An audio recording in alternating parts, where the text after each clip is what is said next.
apresentadas pelo Ministério Público do Estado de São Paulo contra decisões da 7ª Câmara da Seção Criminal do Tribunal de Justiça do Estado de São Paulo e, no caso da outra reclamação, contra uma decisão, um acórdão da 12ª Câmara da Seção Criminal de Justiça do Estado de São Paulo. Lídia, antes de mais nada, para entender este julgamento conjunto, há um instituto específico que precisamos abordar. O que é a remissão?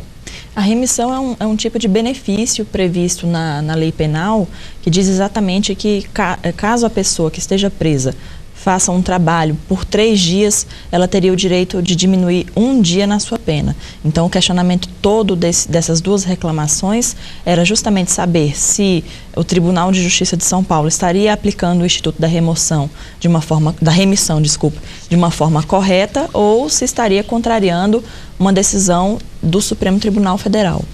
As duas decisões foram no sentido de restabelecer o direito à remissão, como já explicada, dos dias trabalhados do executado Alex Sandro Veloso, na primeira reclamação, e André Moraes ou André de Moraes dos Santos, na segunda reclamação, cujas perdas haviam sido decretadas em razão do cometimento ou da alegação do cometimento de faltas graves. O Ministério Público Paulista sustentou que as decisões do Tribunal de Justiça de São Paulo violaram o enunciado da súmula vinculante número 9 do Supremo Tribunal Federal. Lídia, o que diz esta súmula?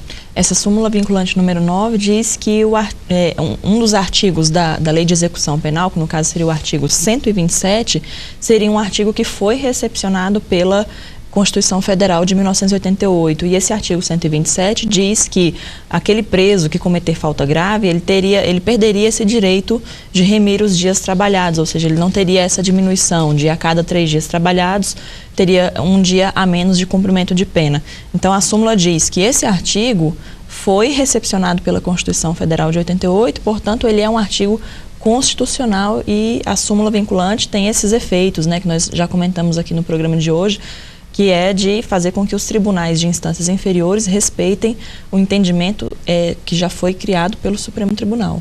Vamos ao voto da ministra relatora Ellen Grace, válido para as duas ações, para as duas reclamações.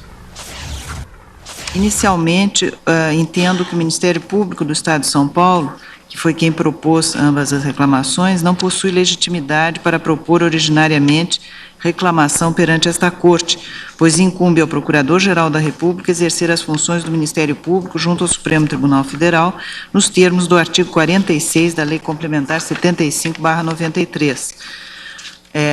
A citação que extrai da reclamação 4.453 de minha própria relatoria. No entanto, nestes casos, a ilegitimidade ativa foi corrigida pelo Procurador-Geral da República, que ratificou a petição inicial e assumiu a iniciativa da demanda. Portanto, fica afastado esse óbice. No caso em tela, senhor presidente, o juiz de direito da Vara de Execuções Criminais de São Paulo, reconhecendo a ocorrência de falta grave na conduta do sentenciado, declarou perdidos os dias remidos nos termos do artigo 127 da LEP. Ao julgar o agravo em execução interposto pela defesa do reeducando, a 7ª Câmara de Direito Criminal do Tribunal de Justiça do Estado de São Paulo, neste caso em 31 de julho de 2008, deu provimento parcial ao recurso para restabelecer os dias remidos. O julgamento do agravo ocorreu em data posterior à edição da súmula vinculante número 9, como inclusive foi expressamente reconhecido pela Corte local. O fundamento, consoante o qual o enunciado da referida súmula não seria vinculante em razão da data da decisão do juiz das execuções penais ter sido anterior à sua publicação, não se mostra correto, porque o Tribunal de Justiça, este sim, deveria ter obedecido à orientação contida na súmula.